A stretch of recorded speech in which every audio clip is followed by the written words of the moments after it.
My guests, Jake Oakley and Gary Whitley, join me to chat about Sheffield Steelkings. Jake is the chairman of the group and Gary's a goalkeeper for the Steelkings. And in case you didn't know, the Steelkings are a para-ice hockey club in Sheffield. And at the time, they wanted your help to win funding from the National Lottery. It was to go towards their expensive equipment and their time on ice. And how do you pay for it at the moment then, Jake? So we have some sponsors that help us on a yearly basis. They are very, very good businesses that work with us very closely. We also try to get grants, and we're actually trying to get some more money. We've been shortlisted for a National Lottery Award. Right, so what can we do to help then? So this money is something that you've bid for? Not quite. It's so the National Lottery that you spend your couple of quid on every week to try never and win on. Exactly. We have been shortlisted. We've seen off several hundred people basically to get down to the final 7 in the sports category. The overall winner of that category will get to win £5,000, and that money would go a long way into getting more people into our sport. What do you think you'd spend it on? Well, equipment and ice time, they're the two big ones. Getting new equipment in means we can get people into play before they have to worry about buying their own equipment. Ice time is the big expensive one that, without the ice we can't play the sport. So that's the two definite ones that we'll be looking to buy. And Gary, just going back to you for a moment then, do you contribute in any way then to your kit? Well, most of my kit I've paid for myself, whether it's been second-hand, pre-owned or brand new. Other than my sledge, which is owned by the club, all my gear I've had to pay for, and it is an expensive, like Jake said, it's a very expensive sport. And me being a goalie, the goalie equipment is very expensive. Big gloves, big pads, big helmet. Obviously, because we're goalies, we have to wear a lot more armour to protect ourselves, so it's a lot more expensive in the long run. Well, you say you were a little bit sporty before you started to do this. What did you do before this then, Gary? Well, I played regular hockey. I was a regular goalie, but I struggled with my disability to progress. So this is why I found out about the Sheffield Steelkings, and I came down to one of their taster sessions. Obviously, this National Lottery money pays for events like that to get more people in the sport, so it got me into the sport. And now I'm a member of the team. So and the big job of the goalie. That is one of the big... Well, I think it is the job. Yeah, when that puck comes flying. Yeah, you've got to... I mean, Jake's done it as well, so he knows what it's like. So it's a very tough position to play. But you're enjoying it, though. There's a social element, I'm supposed. I absolutely love it. And even though I didn't know a lot of the guys before I joined the team, I have made new friends from ones that I've not met before. Throwback Thursday. BBC Radio Sheffield. So it is amazing just how much joy it brings to players like Gary. And as for the funding, well, did they win it after all? Well, it's 3 years after. We're going to have a chat now with Jake Oakley, chairman of Sheffield Steelkings. He joins me now for a chat. Hello again, Jake. Hello, thanks for having me. Oh, it's my pleasure. So how do you feel listening back to that then, 3 years ago? I can't believe how much has sort of changed, to be honest, for the better, really. It's amazing to see how far we've come from that last interview all that time ago. Do you remember how you felt waiting to find out if you'd won the funding then, Jake? Well, because it was actually more about the award. The funding was the bonus that came with it. But we were over the moon when we found out.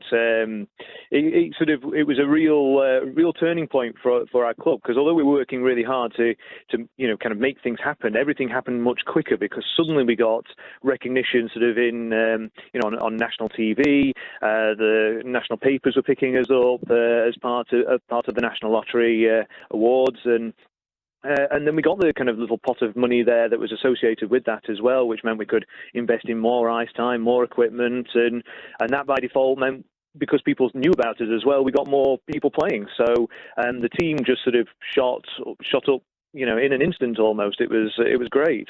Well, we're going to talk a little bit more about the detail of this shooting up in an instant, Jake. Jake Oakley, chairman of Sheffield Steelkings. We're talking to him about the wonderful work that he's doing and that magnificent team. We'll do more of that after Lewis Capaldi. Have you ever heard Lewis Capaldi being interviewed? He's funny. He's naughty as well. He's got a bit of a naughty mouth, is that Lewis Capaldi? Anyway, we've been talking to Jake Oakley, chairman of Sheffield Steelkings. That's for today's Throwback Thursday. So 3 years ago, I spoke to Jake about his para ice hockey team and Sheffield Steelkings, and they were in a position where they're waiting for some funding that was attached to an award. That's right, isn't it, Jake? Yeah, that's correct, yes. So you got the money? We did, which means we won the award. Yay! So that's all good. Yeah, that was great. How did you spend the money then? Oh, once we got the money through, we looked to reinvest basically in, as we spoke about in that first interview, we invested in more equipment to be able to get more players on the ice and more ice to be able to see people come down and try the sport and get involved with the team and fall in love with something they never knew about before. So it was great. It worked out brilliantly for us and really kind of elevated our team and grew the numbers involved. So the raising of the profile, you said you got a bit of publicity around all of that. Did that mean that more people were able to come on board because they realised that you were actually there? Yeah, it all worked out really nicely, to be honest. Because we won the award, it meant we got some recognition within the national papers and on different news outlets and things like that. It put the sport itself in a sort of a better light.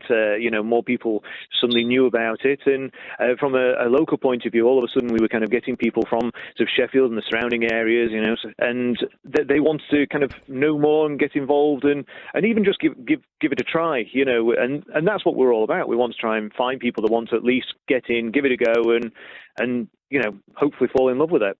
I understand that you had a bit of a shindig in London then when you got this award. Yeah, that's it. All the glitz and glamour. Yes, just our Yorkshire rabble going down there and causing a scene on the day. Jake. Yeah, we wouldn't do a thing like that. No, but it was a great event. I've got to be honest. It was amazing to kind of be involved and sort of spread the word about the sport to a lot of people that just didn't know anything about it. So it was really good. And I know that the team, really important. We heard from Gary earlier just how important Sheffield Steelkings have been for him in his life. So the last 15 months then, last 18 months, how's that been for you? Honestly, it's been tough. One of the things that we've always tried to build on is that we're a family. It doesn't matter how big we get, we try to kind of keep that kind of connection together where we can kind of socialise, not just on the ice, but away from it as well. It's the kind of, that kind of in it together kind of attitude is what we try to promote.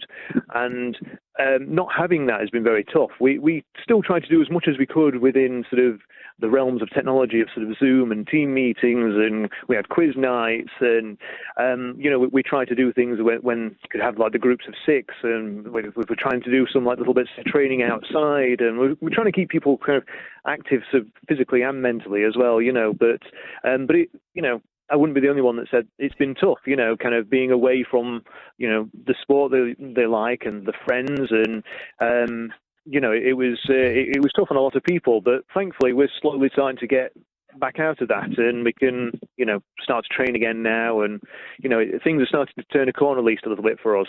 Which is great. Have you got any games lined up then, Jake? Not at the moment. We're still at a stage where we're kind of we're trying to reintroduce the sport back and sort of condition players again. And one of the teams that plays out of Wales, the Cardiff Huskies, they are still struggling to get back on their ice. So sort of out of a kind of a mutual respect, we're kind of trying not to kind of set up games yet, just until the sport is back as a whole. But it's definitely on our radar. We've been told that they should be returning any time, sort of early August. So it means that from that point on, we can kind of at least think about, friendly games and things like that. So it's on its way back, which is really nice. And it's been nice just to kind of get the training going again and to work with these players sort of one-on-one and build their kind of basic skill level back up and take it further. I think we're now collectively a better team than we were when we finished. Just from a personal, seeing people's personal development through the sport and all the skills involved. It's wonderful, isn't it? It's been time well spent, to be honest. Yeah, well-being and physical well-being as well, all working on that. So we've got the Paralympics taking place in August. Obviously, Para-Winter Olympics. Ice hockey, does para-ice hockey feature on there? And are you going to be making a beeline for that, Jake, for us? And I wish. Para-ice hockey is involved in the Winter Paralympics. But unfortunately, Great Britain isn't at the stage where we can compete at that top level, the Paralympics. We're in a lower down group than that at the moment. But the mission is to basically find new players, train them up to be the best they can be, and hopefully one day, and I'm hoping sooner rather than later, we can very realistically be talking about trying to get players to the Paralympics and things. So that's the goal. Ultimately we want the sport to be on the highest level we can possibly be, and and that in turn, of course, would probably get us funding and things like that if we could kind of show that we were competitive and things. But it's a long process. We're a minority sport within a minority sport already, and it's just about trying to kind of do things like this where we get to talk to more people and try and get them interested and involved. Well, you aimed high before and it paid off. Perhaps it will again when you aim high, Jake. Exactly. Well, that's it. Well, to be honest, that's what we've tried to pride ourselves on as well. We don't think small, the Steelkings. We try to think as big a picture as we can, and really try and go for it, because even if we fall short, we've still reached pretty high. If you set your bar too low, then you're only going to ever hit mediocrity, aren't you? So that's right. Go for it. You've got to try and push for these things where you can. Well, give our love to everyone down at Sheffield Steelkings, Jake, and thank you very much for talking to us again. I will, and thank you very much for having us. Thank you very much, Jake Oakley, chairman of the Sheffield Steelkings, catching up with us as part of our Throwback Thursday. What a story! BBC Radio Sheffield. Join me, John Kane, this weekend.